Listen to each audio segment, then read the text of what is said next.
Hello అందరికీ, welcome to my channel. ఈరోజు ఎక్కడికి వెళ్తున్నామో తెలుసా? హర్ష బాబుకు బ్రేక్ఫాస్ట్ ఒక హోటల్లో ఇష్టం, చాలా అంటే చాలా ఇష్టం. ఆ హోటల్కి సర్ప్రైజింగ్గా తీసుకెళ్తున్నాం హర్షాని బ్రేక్ఫాస్ట్ కోసం. ఇంటి దగ్గర నుంచి అయితే రెడీ అయిపోయాం. వాడు మాత్రం ముందు అస్సలు కూర్చోట్లేదు, వెనకే కూర్చుంటాడట నా పట్టుకోవడానికి వాళ్ళ డాడీని. ఇదిగో వెళ్తున్నామండి హర్షకి ఇష్టమైన హోటల్కి బ్రేక్ఫాస్ట్ కోసం. అది ఎక్కడ అంటే విజయనగరంలోని సాయి ప్రసాదం హోటల్. ఇక్కడ టిఫిన్స్ అన్నీ చాలా బాగుంటాయి, చాలా నీట్గా హైజీనిక్ కూడా ఉంటుంది హోటల్. మేము ఎప్పుడు ఆర్డర్ చేసినా ఇక్కడ నుంచి ఆర్డర్ చేసుకుంటాము. తినాలనిపించినా ఇక్కడ ప్యూర్ వెజ్ ఇది. ఇదిగోండి మేము ముందే బిల్ కట్టేసాము. ఇక్కడికి ఆర్డర్ సెల్ఫ్ సర్వీస్ తీసుకోవడానికి వచ్చాము. అతనికి చాలా వెరైటీస్ ఉన్నాయండి. రవ్వ కేసరి అయితే అబ్బా మామూలు ఉండదు, సూపర్ ఉంటుంది. చాలా అంటే చాలా వెరైటీస్. ఇక్కడ మనకు ఓన్లీ బ్రేక్ఫాస్ట్ ఇడ్లీ, వడ, ఉప్మా, పూరి, దోశ ఉంటుంది కదా. ఇక్కడ రైస్ ఎక్కువ తింటారండి. రైస్ ఐటమ్స్ డిఫరెంట్గా చాలా బాగుంటాయి. మేమైతే దోశ ఉన్ను ఇడ్లీ, వడ ఆర్డర్ చేసాము. మా బాబు అక్కడ బోండా చూసి నాకు బోండా కావాలంటే మా హస్బెండ్ ఒక బోండా కూడా పెట్టించాడు. అది వెయిట్ చేస్తున్నాను బ్రేక్ఫాస్ట్ కోసం. అంతా అబ్జర్వ్ చేస్తున్నాడు. వీడు ఎక్కడికి వెళ్ళినా మర్చిపోయిందంటే డ్రమ్స్ కొట్టడం. ఏ ప్లేస్ అనేది లేదు, డ్రమ్స్ కొడుతూనే ఉంటుంది. వాడు బోండా కోసం ఇలా ఎదురు చూస్తున్నాడు చూడండి. వచ్చేసింది హర్ష బ్రేక్ఫాస్ట్. ఫస్ట్ బోండా తీసుకొని దాన్ని తిన్నాకనే మాట్లాడతాడు. ఫస్ట్ టైం అండి హర్ష బోండా తినడం. నేను కూడా ఫస్ట్ టైం చూసా, కానీ ఇష్టంగా తిన్నాను. బాగుందంట.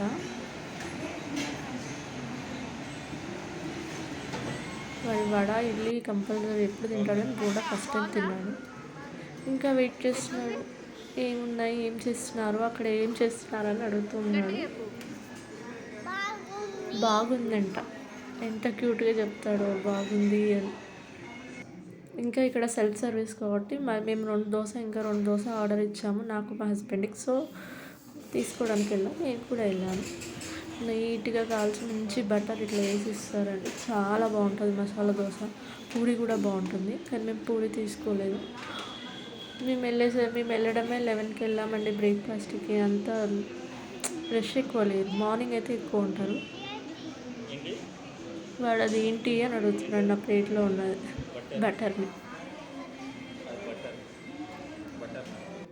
పెద్ద క్వశ్చన్ మార్క్ అండి, అస్సలు క్వశ్చన్స్ మీద క్వశ్చన్స్ వేస్తూనే ఉంటాడు. చట్నీలో మాత్రం పెట్టొద్దంట, కారం ఉంటుందట.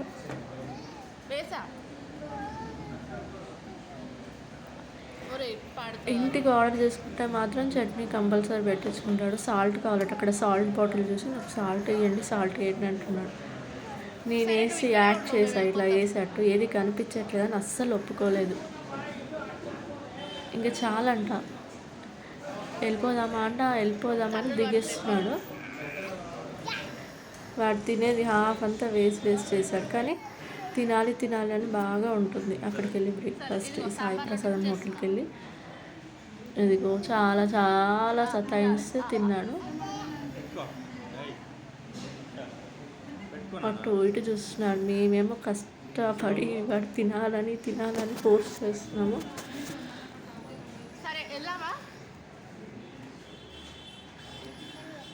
లాస్ట్కి తింటా అని ఒక హాఫ్ ఇడ్లీ ఏమో తిన్నాడండి.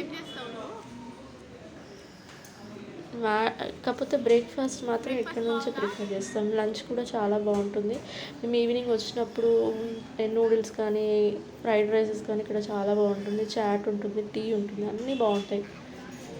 మేము ఫస్ట్ వచ్చినప్పుడు బెంగళూరుకి, మా హస్బెండ్ ఆల్రెడీ ఇక్కడే జాబ్ చేస్తుండే. మేము వచ్చినప్పుడు మమ్మల్ని ఫస్ట్ ఇక్కడికి తీసుకొచ్చాడు. టేస్ట్ మాత్రం చాలా బాగుంది. ఎవరైనా బెంగళూరుకి వస్తే ఈ సాయి ప్రసాదం హోటల్కి వెళ్ళండి, చాలా బాగుంది. చూడండి నీట్గా ఉన్నాయండి హోటల్, అంతా పిచ్చి లేకుండా. వెళ్ళిపోతున్నాము. ఇక్కడ వచ్చి టీ కాఫీ ఉంటుంది. దారి మధ్యలో పార్క్ ఉండే, ఆ పార్క్కి వెళ్దామని ఫోర్స్ చేశాడు. అక్కడ ఏం జరుగుతుందంటే స్కూల్ ఉంటుంది కదండి, నర్సరీ, ఎల్కేజీ, యూకేజీ వాళ్ళకి కాంపిటీషన్స్ పెడుతున్నారు. హర్ష ఏమో అస్సలు ఆగట్లేదు. నేను వెళ్తా నన్ను స్కూల్కి పంపించట్లేదు, నేను వెళ్తా అని గోల గోల చేస్తున్నాడు. కమ్ కమ్ అని పిలుస్తున్నాడు. సో వెళ్ళొచ్చు అని అన్నారు. అటు సైడ్ పార్క్ ఉంటుంది కాబట్టి మమ్మల్ని ఎల్లో చేశారు. ఇక్కడ చాలామంది కూర్చొని చూస్తున్నారు వాళ్ళు ఆడేది. మేము కూర్చొని చూపిద్దామని అనుకుంటాం. ఒప్పుకోడు. ఆ పార్క్ వెళ్ళాలి, స్లైడ్ చేయాలి, ఆడాలి. ఇక్కడ ఏంటా అని చూశాను. ఇవన్నీ పీజియన్స్ కోసం అటండి ఫుడ్. ఇంకా చిన్నగా వాటర్ పౌండ్లా చేసి వాటర్ పెట్టారు. ఇంకా వాడు ఆ స్లైడే చూపిస్తారు. అక్కడికి వెళ్ళి స్లైడ్ అవ్వాలి అని చూపిస్తూనే ఉంటారు. వాళ్ళ డాడీ ఓపిక్గా ఈసారి తీసుకెళ్ళాడు.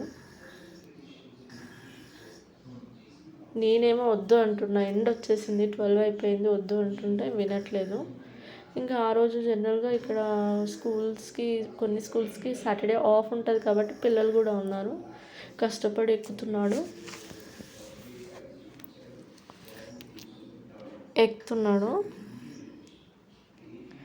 అటు ఆ పిల్లలు అటు సైడ్ ఉన్నారు. 3-4 స్లైడ్స్ ఉన్నాయని పిల్లలు ఎట్టున్నారో అట్టే వెళ్దామని ఉంటాడు. కానీ మేము అస్సలు ఒప్పుకోలేదు. వాళ్ళు కొంచెం పెద్ద పిల్లలు, అల్లరి ఎక్కువలా చేస్తున్నారు. ఆపోజిట్ డైరెక్షన్లో ఎక్కుతున్నాడు. స్లో మేము ఇటు రా అని వీడిని ఫోర్స్ చేసాము. మళ్ళీ ఇంకో స్లైడ్ చూపించాడు. అది మామూలుగా స్టెప్స్ ఉన్నది కూడా ఉన్నది కానీ నాకు ఎందుకో టైర్స్ డిఫరెంట్గా అనిపించింది. మా బాబుకి ఎప్పుడు ఇలా అడ్వెంచర్స్గా ఉండాలని నేను ఆలోచిస్తూ ఉంటాను. వాడికి అన్నీ అలవాటు అవ్వాలని.